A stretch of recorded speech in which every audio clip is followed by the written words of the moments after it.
বাংলাদেশের দুই প্রধান দলের প্রধান দুই নেতাই ভার্চুয়াল নেতা। বিদেশে বসে নেতা কর্মীদেরকে উদ্বুদ্ধ করছেন, নেতা কর্মীদের উদ্দেশ্যে বক্তৃতা করছেন, ভবিষ্যতের বাংলাদেশ গড়নে সাহায্য করছেন এবং সহায়তা করছেন। এর মধ্যে একজন বাংলাদেশ জাতীয়তাবাদী দল বিএনপির ভারপ্রাপ্ত চেয়ারম্যান তারেক রহমান 2007 সালে তত্ত্বাবধায়ক সরকারের আমলে খালেদা জিয়া, তারেক রহমান এবং আরাফাত রহমান গ্রেপ্তার হন।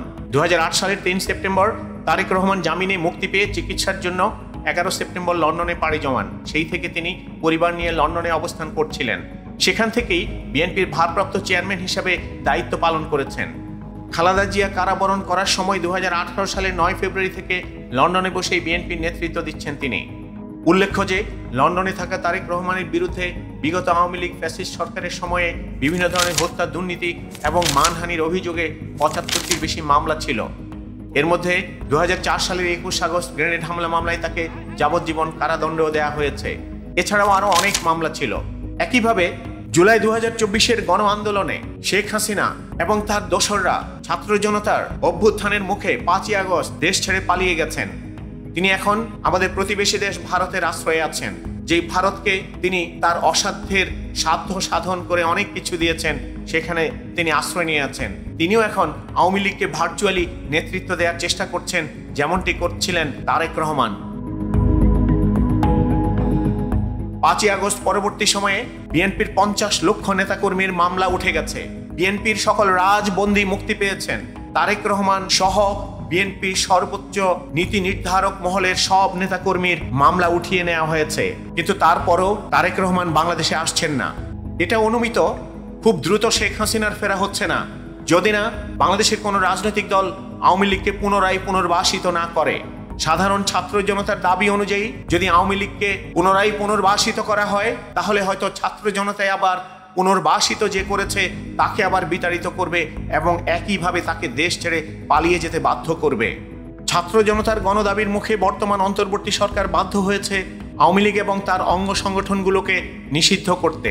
এবং এই নিষিদ্ধের ক্ষেত্রে আওয়ামী লীগের এবং তাদের অঙ্গ সংগঠনের বিভিন্ন প্রচারণা কিংবা বক্তব্য, যেমন সামাজিক মাধ্যমে অথবা বিভিন্ন মিডিয়ায় প্রচারে যেমন বাধা থাকবে, যেমনটি ছিল তারেক রহমানের বক্তব্য প্রচারের ক্ষেত্রে বাধা, যেটা 2015 সাল থেকে হাইকোর্টের এক রিটের মাধ্যমে তারেক রহমানের যে কোনো বক্তব্য সামাজিক যোগাযোগ মাধ্যমে সরাসরি কিংবা অন্য কোনোভাবে প্রচারে নিষেধাজ্ঞা ছিল। 5ই আগস্ট পরবর্তী সময়ে নতুন বাংলাদেশে বৈষম্য বিরোধী ছাত্র আন্দোলনের নেতাকর্মীদের ঘোষণা অনুযায়ী সকল ধরনের মামলা প্রত্যাহার হয়ে যায়, সকল ধরনের বাধা দূর হয়ে যায়। মানুষ মুক্ত মনে কথা বলার স্বাধীনতা পায়, যেমনটি পেয়েছেন তারেক রহমান।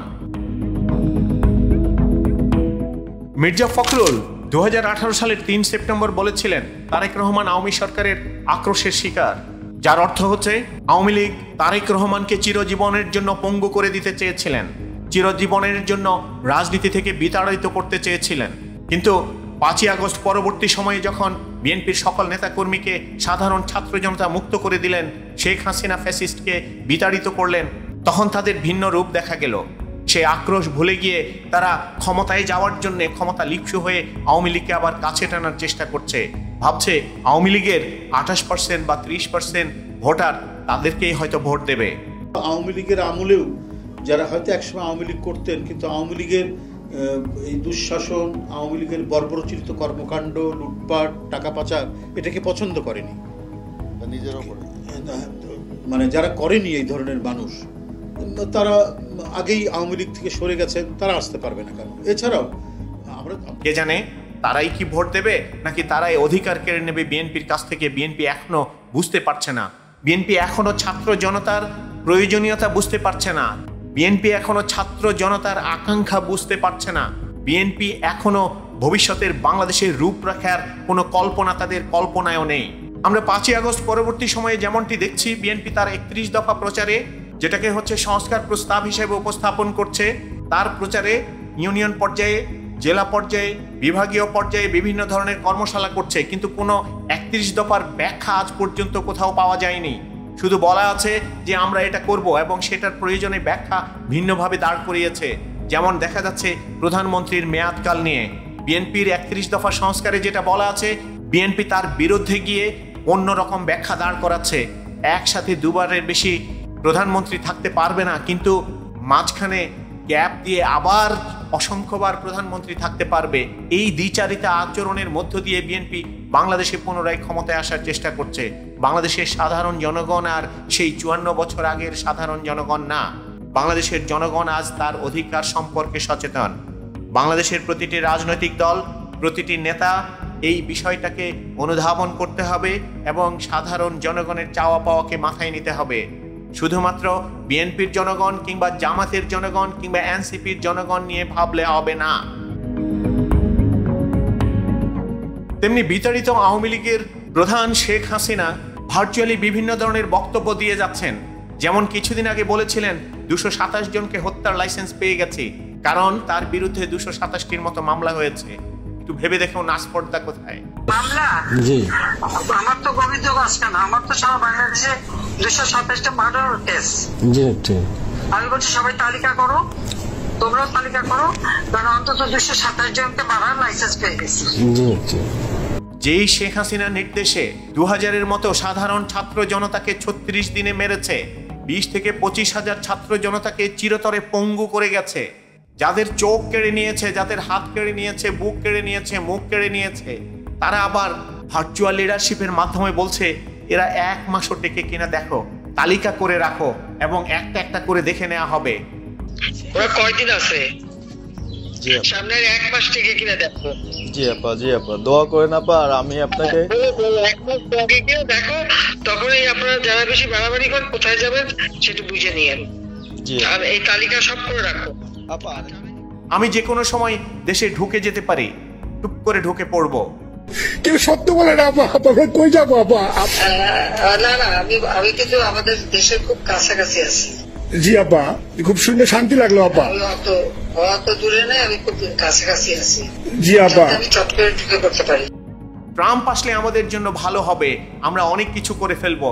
শেখ হাসিনা এখনো তাকে প্রধানমন্ত্রী, বৈধ প্রধানমন্ত্রী হিসাবে দাবি করে আছেন। আমার মনে হয় ট্রাম্প আবারও আসতেছে আপা। রিপাবলিকানরা আসলে আমাদের জন্য খুবই ভালো হবে আপা। আচ্ছা, না সে যে আসুক, আমার মনে হয় যে ওখানে প্রার্থী যে পপুলার জিতবে, তার সাথে আমাদের একটা এখন থেকে তাদের ক্যাম্পেইনিং এ থাকলে পরে, তাদের সাথে যোগাযোগ হলে পরে ভবিষ্যতে কাজে লাগবে। জি আপা। আমাদের প্রতিবেশী দেশ ভারত এবং তার গোয়েন্দা সংস্থা শেখ হাসিনাকে পুনর্বাসনের জন্য বাংলাদেশে কাজ করে যাচ্ছেন। তারা এসে ক্ষমতায় আসীন হবেন। আমাদের সাধারণ ছাত্র জনতা মাঠে রক্ত ঝরাবে, মাঠে ঘাম ঝরাবে, মাঠে অঙ্গ হারাবে। দেন আমাদের কোনো দলের নেতা, প্রধান নেতা এসে প্রধানমন্ত্রী হয়ে যাবেন এবং আবার দেশটাকে শাসন করা শুরু করবে। এভাবেই আমাদের দেশটা চলে এসেছে গত 53 বছর, অর্ধ শতাব্দীরও বেশি সময়। নতুন বাংলাদেশে আমরা এই ধরনের আচরণ কখনো কোনো নেতা নেত্রীর কাছ থেকে আশা করি না। যদি সত্যিকার অর্থে আপনি দেশের জনগণকে ভালোবেসে থাকেন, আপনার পূর্বপুরুষের সম্পত্তি ভেবে যদি দেশটাকে ভেবে থাকেন, তাহলে ভুল করছেন। সাধারণ জনগণের কাতারে আসুন, সাধারণ জনগণের কথা শুনুন, পরিবারতন্ত্রের বাইরে আসুন, পরিবারের বাইরে আসুন, মানুষকে ভাবতে চিন্তা করুন, মানুষের কথা ভাবুন, সুন্দর বাংলাদেশ গড়ুন। সাধারণ জনগণ আপনাদেরকে স্যালিউট জানাবে।